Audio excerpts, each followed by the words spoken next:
Supreme court ने 2016 में मरकजी हुकूमत के डीमोनेटाइजेशन के फैसले को दुरुस्त ठहराया। सुप्रीम कोर्ट की आईनी बेंच ने 4-1 से हुकूमत के फैसले पर सख्त की मोहर। बीजेपी ने फैसले को तारीखी करार देते हुए इसे दहशतगर्दी के खिलाफ सबसे बड़ा हमला बताया। पूछा, डीमोनेटाइजेशन के खिलाफ मुहिम चलाने के बाद क्या आप माफी मांगेंगे राहुल गांधी?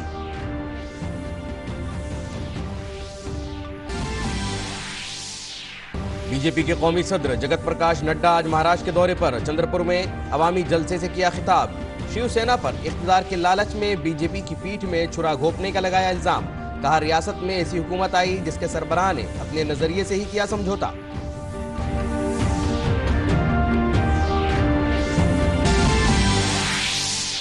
जम्मू कश्मीर के राजौरी के टांगरी गांव में मुश्तबा आईईडी धमाका, 2 बच्चों की मौत, 4 दीगर जख्मी। जख्मियों का अस्पताल में इलाज जारी। कल इसी गांव में दहशतगर्दों ने 4 शहरियों का किया था कत्ल।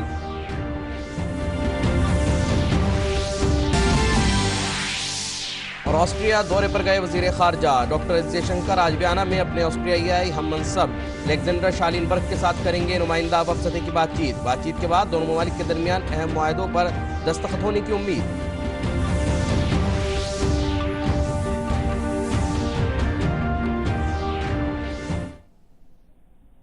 नाजरीन आदाब, खबरनामे में आपका इस्तकबाल है और अभी तक की हम खबरों के साथ मैं मोहम्मद नौमान। सुप्रीम कोर्ट की आईनी बेंच ने आज मरकजी हुकूमत के 2016 में किए गए डीमोनेटाइजेशन के फैसले के खिलाफ दायर तमाम अर्जियों का तस्फिया कर दिया। सुप्रीम कोर्ट की आईनी बेंच ने 4-1 की अक्सरियत से मरकजी हुकूमत के फैसले को सही ठहराया। सुप्रीम कोर्ट ने कहा कि 2016 में मोदी हुकूमत का डीमोनेटाइजेशन का फैसला बिल्कुल दुरुस्त था। ताहम जस्टिस BV नागरत्ना ने अक्सरियत से अलग फैसला सुनाया।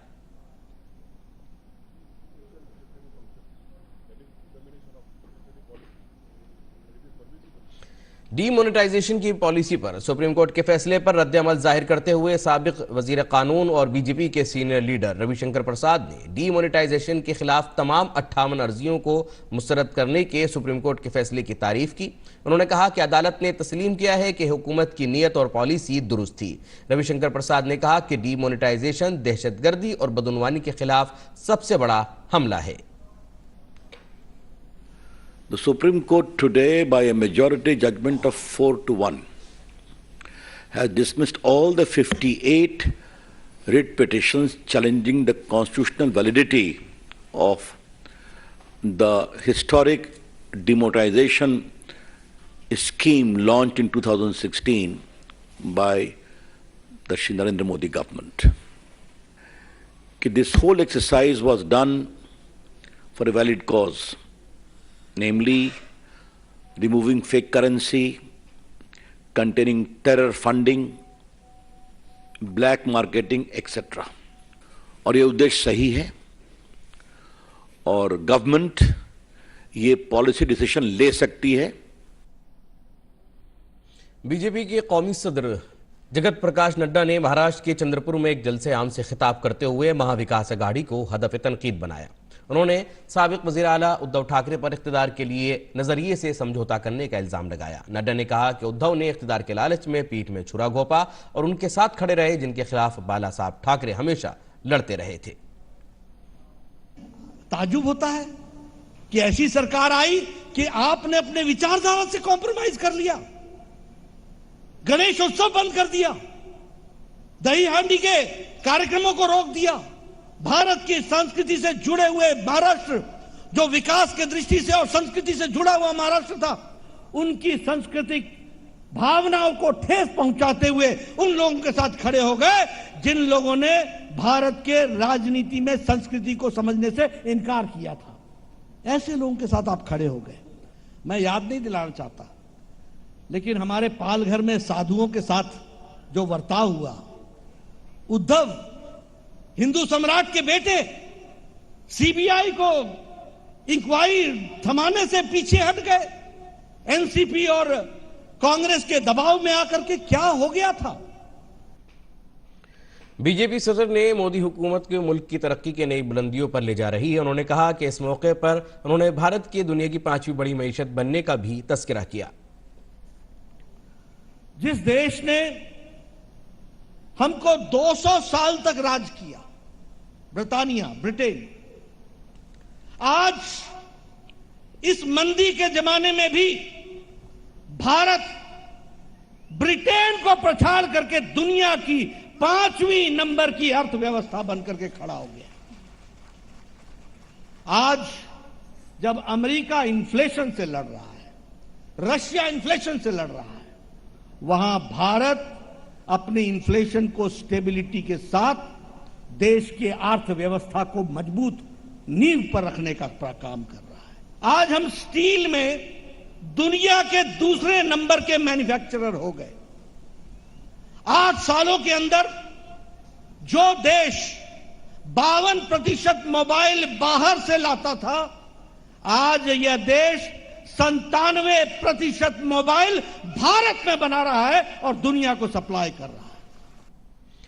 वज़ीर ख़ारजा डॉक्टर एस जयशंकर ऑस्ट्रिया के दौरे पर हैं। आज वियना में अपने ऑस्ट्रिया के हममनसब अलेक्जेंडर शेलबर्ग के साथ वफ़द सतह की बातचीत करेंगे। मुज़ाकरात के बाद दोनों ममालिक के दरमियान कई अहम मुआहदों पर दस्तखत होने की उम्मीद है। इससे पहले वज़ीर ख़ारजा डॉक्टर एस जयशंकर ने कल वियना में भारतीय तारकीन वतन से बातचीत की। इस मौके पर जयशंकर ने कहा कि भारत ऑस्ट्रेलिया कुछ मुआहदों पर दस्तखत करने जा रहे हैं, जिनमें 2 मुआहदे भारतीयों के मफाद में होंगे। एक मुआहदा हिजरत और नकलो हरकत पर होगा।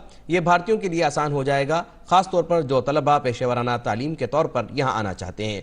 दूसरा मुआहदा वर्किंग हॉलीडे प्रोग्राम पर होगा।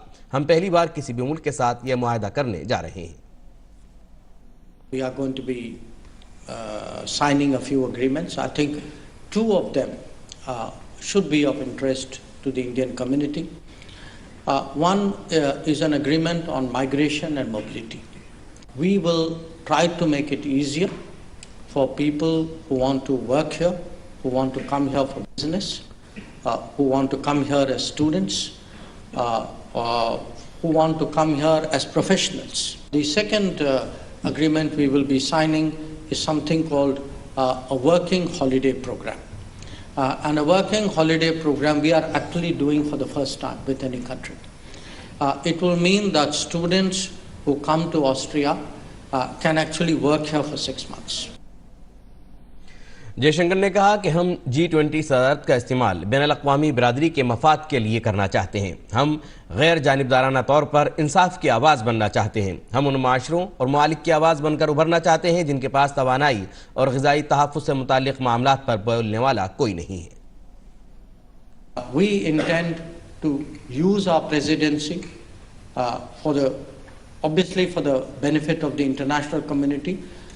We have a lot of ideas and thoughts, but in all of this we also want to be a voice of fairness, of justice, of ensuring that societies and countries who would otherwise get left behind, who do not have somebody else to speak for them, that we emerge as their voice on matters like energy access and food security. Doctor S Jaishankar ने चीन के साथ मसले को एक शदीद challenge करार दिया। इसके साथ उन्होंने पाकिस्तान पर भी तंज किया। उन्होंने कहा कि पाकिस्तान की जानिब से सरहद पार से दहशतगर्दी का मसला बदस्तूर जारी है। उन्होंने मजीद कहा कि भारत की कौमी सलामती में बड़े पैमाने पर तब्दीलियां आई हैं। इसका ज़्यादातर हिस्सा चीन के साथ अपनी शुमाली सरहद के साथ मुल्क को दरपेश शदीद चैलेंजों के इर्द गिर्द मरकूज है। उन्होंने वियना में बांग्लादेश के साथ ताल्लुकात पर भी गुफ्तगू की। There have been obviously in this period very profound changes in our national security, and a lot of that of course is centered around a more intense challenge that we face on our northern borders with China. I think most of you would be familiar with that. We continue to have of course the problem about cross-border terrorism with Pakistan, but if there is one border and one region which has dramatically improved in the last decade, it is actually eastern and northeastern India. And the reason for that is because we have actually vastly improved our relationship with Bangladesh. We have settled our land boundary agreement with that country.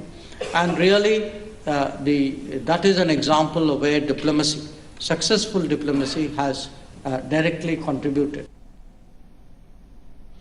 Kerala के दौरे पर गए मरकजी वजीर मुमलिकत बराए इत्तलात नशरियात doctor L Murugan ने media से बात करते हुए हमवतनों को नए साल की मुबारकबाद दी। उन्होंने कहा कि वजीर आज़म नरेंद्र मोदी के विजन के मुताबिक हम सबका साथ, सबका विकास और सबका विश्वास के साथ मुल्क को तरक्की से हमकिनार करेंगे।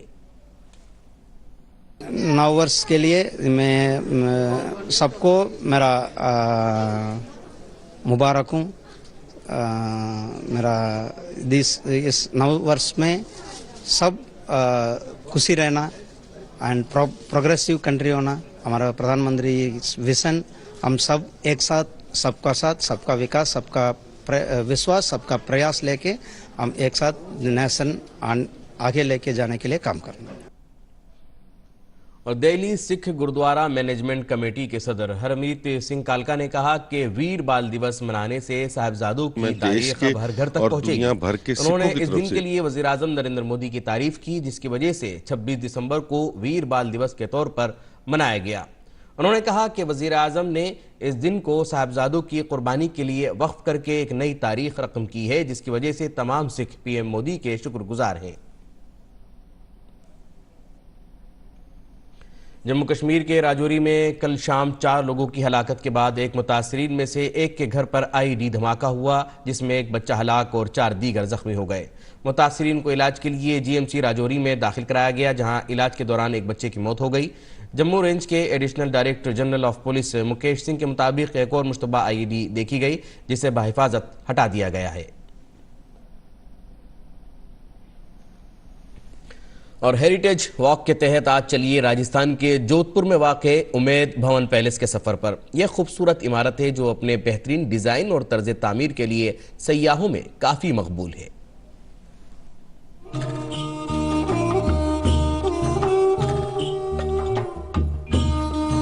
यह है रेतीले और चमकीले राजस्थान के जोधपुर का आलीशान उम्मेद भवन पैलेस।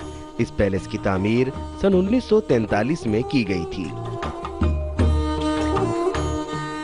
उम्मेद भवन पैलेस एक शानदार माजी और रोशन हाल का खुशनुमा संगम है। यह महल जोधपुर रियासत का आईना है। इस महल को अक्सर चित्र महल भी कहा जाता है। महल की खूबसूरती में 4 चांद लगाने के लिए फूलों की मुख्तलिफ अक़साम से आरास्ता एक सरसब्ज बागीचा भी मौजूद है। उम्मेद भवन पैलेस जोधपुर की अहम तारीखी इमारतों में से एक है। इस तारीखी इमारत को बक्स आर्ट के अंदाज में बनाया गया था और इसके 2 पंख हैं। महल के अंदर सफेद पीले बलुआ पत्थर, मकराना का संगमरमर और बर्मी टीक की लकड़ी का इस्तेमाल किया गया था। यह पैलेस अपने बेहतरीन डिजाइन और तर्ज तामीर के लिए काफी मशहूर है, जो जोधपुर आने वाले सयाहों को अपनी जानिब राग़िब करता है। Bureau report, DD news Urdu खबरें।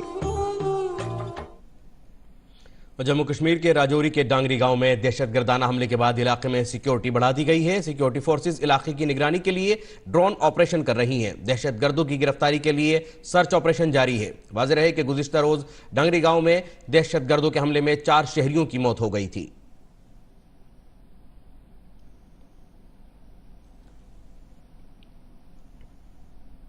जम्मू कश्मीर के लेफ्टिनेंट गवर्नर मनोज सिन्हा ने राजौरी में दहशतगर्दाना हमले की मजम्मत की है। उन्होंने ट्वीट किया कि बुज़दिलाना हमले में शहीद होने वाले हर शहरी के लवाहिकीन को 10 लाख रुपए मुआवजे की रकम और एक सरकारी नौकरी दी जाएगी।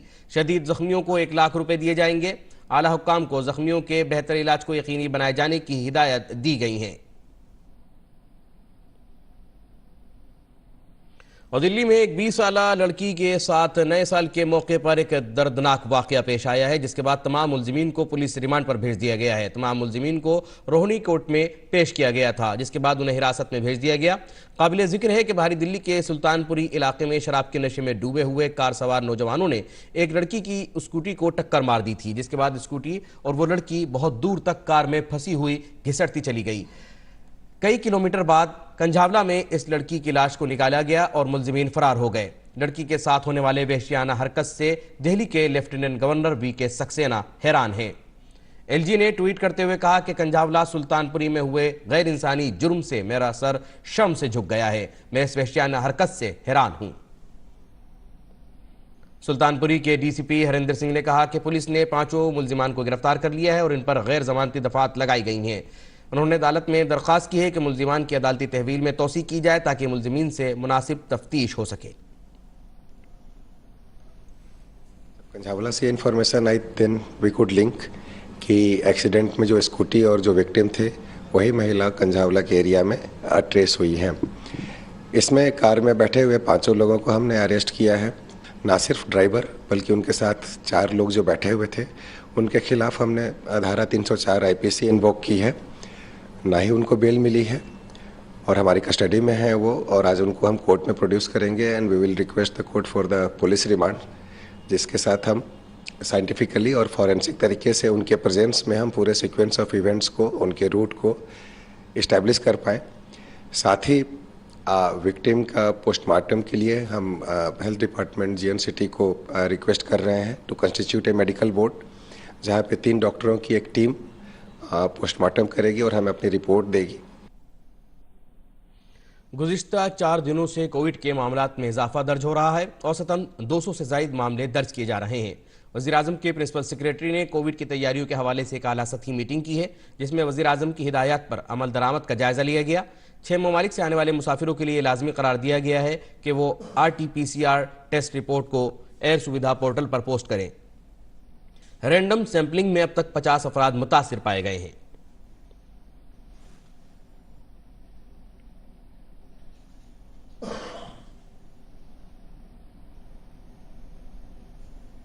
उत्तर प्रदेश में कोरोना के बढ़ते मामलात के पेश नज़र वज़ीर आला योगी आदित्यनाथ ने आज दारुल हुकूमत लखनऊ में कोविड मैनेजमेंट के लिए तश्कील दी गई 9 अराकीन पर मुश्तमिल टीम के अफसरान के साथ मीटिंग की। काबिल जिक्र है कि वज़ीर आला ने इससे कबल भी टीम के साथ आला सतही मीटिंग में रियासत की तिब्बी सहूलियात को मजीद बेहतर बनाने का हुक्म जारी किया था। और महकमा मौसमियात ने आने वाले दिनों में पंजाब, उत्तर प्रदेश और बिहार में घनी धुंध और शदीद सर्दी की पेशगोई की है। महकमा मौसमियात के सीनियर साइंसदान RK जीनामनी ने बताया कि राजस्थान में सर्द लहर जारी रहेगी। दिल्ली में कल से दर्जा हरारत में कमी और सर्द लहर का इम्कान है। जीनामनी ने कहा कि बिहार और उत्तर प्रदेश समेत मुल्क के शुमाली हिस्सों में घनी धुंध छाई रहेगी। कौमी राजधानी में आज हल्की धुंध छाई रही। महकमा मौसमियात ने आज कौमी दारुल हुकूमत में हल्की धुंध के बाद आसमान साफ रहने की पेशगोई की है।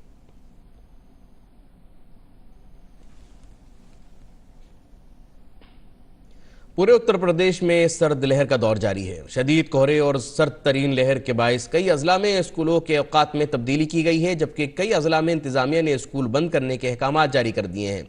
इस सिलसिले में सर्द तरीन लहर के पेश नज़र दारुल हुकूमत लखनऊ में पहले से 8वीं जमात तक के तमाम स्कूलों में तालीमी औकात 2 जनवरी 2023 से 10 जनवरी 2023 तक सुबह 10 बजे से दोपहर 2 बजे तक होंगे।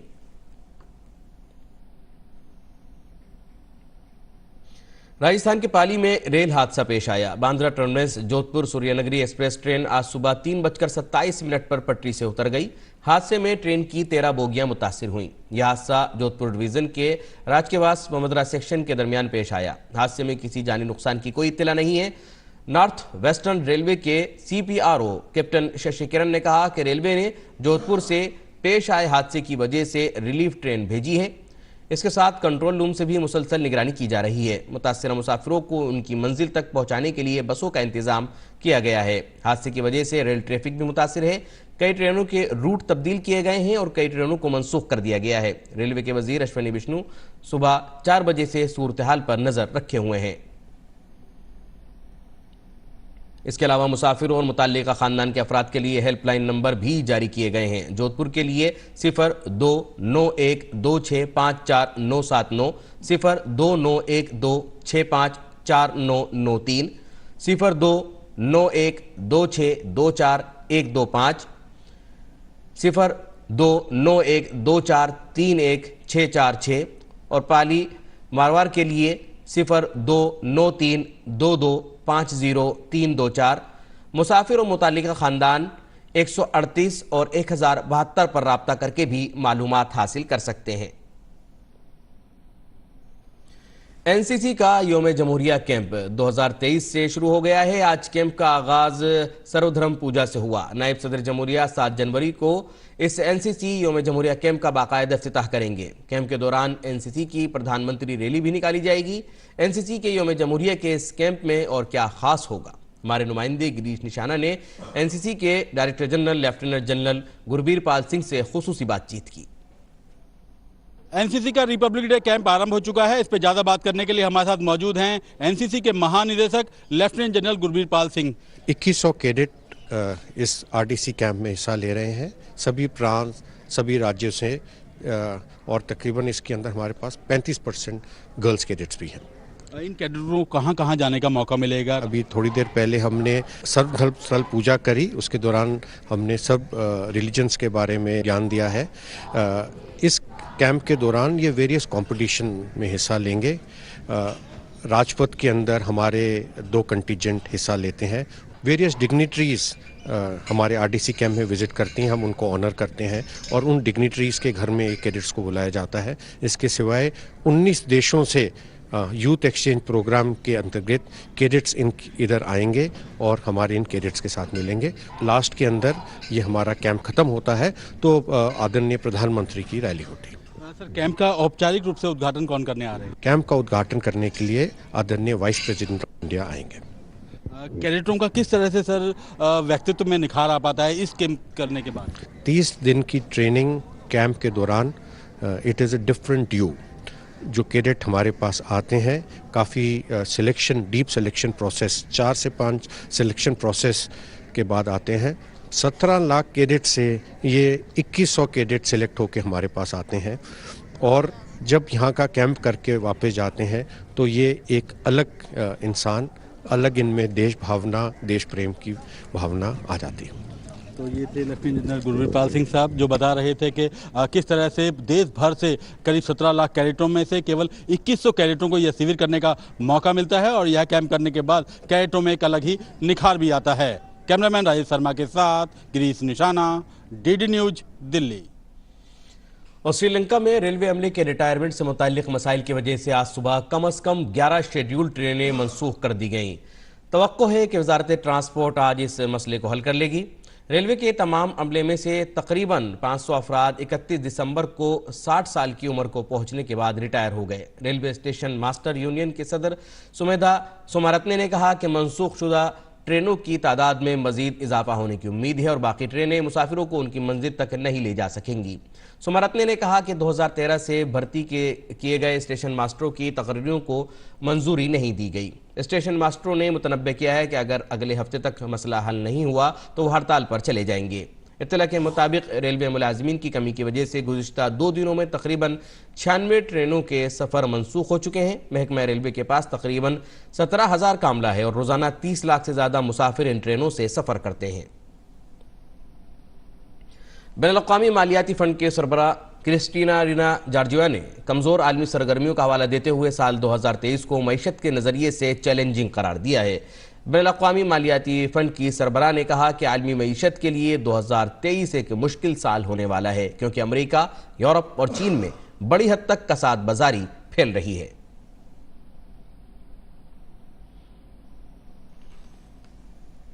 भारत और पाकिस्तान ने कल एक दूसरे के साथ जोहरी प्लांट्स की फहरिस्तें शेयर की। दोनों ममालिक ने न्यूक्लियर प्लांट पर हमला न करने से मुताल्लिक मुआहदे के तहत यह फहरिस्त एक दूसरे को दी है। वजारत खारजा ने बताया कि फहरिस्तों का तबादला नई दिल्ली और इस्लामाबाद में बेवक्त सिफारती ज़राए से किया गया। दोनों ममालिक ने 31 दिसंबर सन 1988 को इस मुआहदे पर दस्तखत किए थे। मुआहदे के मुताबिक भारत और पाकिस्तान हर साल 1 जनवरी को एक दूसरे को जोहरी प्लांट्स की फहरिस्त देते हैं। लोला डिसिल्वा ने ब्राजील में तीसरी बार सदर के ओहदे का हलफ उठा लिया है। लोला डिसिल्वा ने अक्टूबर में होने वाले सदारती इंतखाबात में उस वक्त के सदर बोल्सोनारो को शिकस्त दी थी। 77 साल लोला इससे कबल 2003 से 2010 तक ब्राजील के सदर रह चुके हैं। लोला बाएं बाजू के रहनुमा हैं और अपने इब्तिदाई सालों में ट्रेड यूनियन लीडर थे। सदारती इंतखाबात से पहले लोला को बदउनवानी के इल्जामात में 1 साल से ज्यादा अरसे तक जेल में डाला गया, हालांकि बाद में उन्हें बरी कर दिया गया था। हलफ बर्दारी की तकरीब के दौरान लोला ने आइन का दिफा करने और अमेज़न रेन फॉरेस्ट के तहफ़्फ़ुज़ और बढ़ती हुई अदम मसावात जैसे मसाइल पर काम करने का अज़्म किया। अपनी तीसरी मुद्दत का हलफ उठाने के बाद ब्राजील के नए सदर लोला डिसिल्वा ने इतवार को बाज़ाब्ता तौर पर 37 वज़रा पर मुश्तमिल अपनी काबीना तश्कील दी। सदर के तौर पर अपने पहले फैसलों में से एक में लोला ने जंगलात के गैर कानूनी कटाई से निपटने के लिए हुकूमत की माहौलियाती तहफ़्फ़ुज़ की एजेंसी आइबामा के इख्तियार को बहाल किया, जिसे साबिक़ सदर बोल्सोनारो ने कमज़ोर कर दिया था। स्विट्जरलैंड की सोशल डेमोक्रेटिक पार्टी के एलन ब्रेस्टेड ने दूसरी बार स्विस कन्फेडरेशन के सदर का ओहदा संभाल लिया है। ब्रेस्टेड स्विस विफाकी महकमा दाखिला के सरबराह भी हैं। इससे कबल उन्होंने 2018 में सदर का ओहदा संभाला था। ब्रेस्टेड ने कहा कि स्विट्जरलैंड का यूरोपीय यूनियन के साथ एक मुस्तहकम और अच्छे ढांचे वाले ताल्लुकात में बुनियादी दिलचस्पी है और गैर जानिबदारी बरकरार रखना ही स्विट्जरलैंड के लिए वाहिद मुतबादिल है। हर साल दिसंबर में स्विस पार्लियामेंट 12 माह की मुद्दत के लिए फेडरल काउंसिल के 7 अराकीन में से स्विस कन्फेडरेशन के सदर का इंतखाब करती है। रूस की वजारत दिफा ने कहा है कि इसने साल 2022 के आखिरी दिन यानी 31 दिसंबर को यूक्रेन के फौजी ड्रोन प्रोडक्शन साइट्स को निशाना बनाया। रूस ने यूक्रेन में हमलावर ड्रोन की तैयारी में खलल डाल दिया। ड्रोन की लॉन्चिंग साइट्स को भी तबाह कर दिया गया। रूस ने गुज़िश्ता 24 घंटों में मुल्क भर में 31 मिसाइल हमले किए और 12 फिजाई हमले भी किए। यूक्रेन की फिजाइया के कमान का कहना है कि उसने रातों रात ईरान के 45 ड्रोन्स को तबाह कर दिया, जिनमें से 32 को यूक्रेन ने इतवार को तबाह किया था। और युगांडा के दारुल हुकूमत कंपाला में सालिनों की तकरीबात के दौरान भगदड़ मचने से बड़ा हादसा पेश आया है। हादसे में दम घुटने से 9 अफराद हलाक हो गए। पुलिस ने बताया कि कंपाला के फ्रीडम सिटी मॉल में भगदड़ के दौरान एक हुजूम एक तंग राहदारी में फंस गया, जिसके बाद दम घुटने से 5 अफराद मौके पर ही दम तोड़ गए, जबकि कई दीगर जख्मी हुए। पुलिस ने मामले की तफ्तीश शुरू कर दी है। यूरोपीय मुल्क क्रोएशिया ने नए साल के पहले दिन अपनी करेंसी को तब्दील किया और यूरो को सरकारी करेंसी के तौर पर अपनाया। यूरोपीय कमीशन के सदर अर्सुला वॉन डेर लेयन और क्रोएशिया के वजीर आजम आंद्रेज पेरेनोकोक ने भी इस अरसे के दौरान दारुल हुकूमत ज़ग्रेब में कॉफ़ी का बिल यूरो से अदा किया। क्रोएशिया ने 2013 में यूरोपीय यूनियन में शमूलियत इख्तियार की थी। क्रोएशिया यूरो को अपनी सरकारी करेंसी के तौर पर अपनाने वाला 20वां मुल्क बन गया है। क्रोएशिया ने 2013 में यूरोपीय यूनियन में शमूलियत इख्तियार की थी और यूरो को अब उसने अपना लिया है। बढ़ते हैं अगली खबर की तरफ।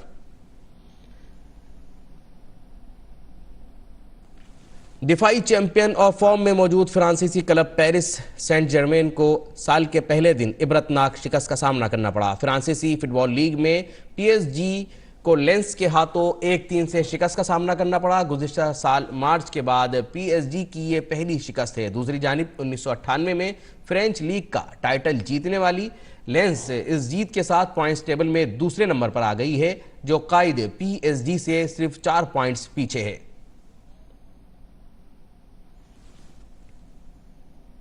नाज़रीन, इसी के साथ खबरों का बुलेटिन यही मुकम्मल होता है। इजाजत दीजिए। आदाब।